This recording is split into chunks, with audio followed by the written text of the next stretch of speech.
ছাত্র শিবির ভেসে আসে নাই। ছাত্র শিবির এই বাংলার একটি সংগঠন। ছাত্র শিবিরকে যারা গালি দেন তারা মাথায় রাখবেন আপনাদের বিরাট সমস্যা রয়েছে।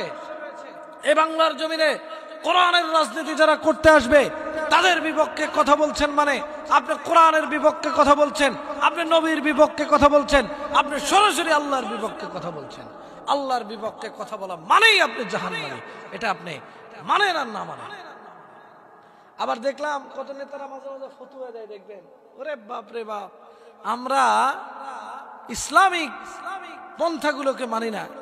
আর এক বেয়াদব লাইভে এসে বলতেছে দেশ কোন মৌলবাদের হাতে যাওয়া যাবে না। মৌলবাদ কাদেরকে বলছেন? যারা দাড়ি টুপি লাগিয়ে কোরআনের পক্ষে কথা বলে এই বাংলার জমিনে ইসলামকে প্রতিষ্ঠিত করতে চায়। আপনি তাদেরকে যদি মৌলবাদ বলতে চান, আপনি যদি তাদেরকে ইসলাম বিদ্বেষী বলতে চান, ধর্ম ব্যবসায়ী বলতে চান, তাহলে এটা আপনার জন্য সর্বোচ্চ ভয়ঙ্কর কারণ হবে।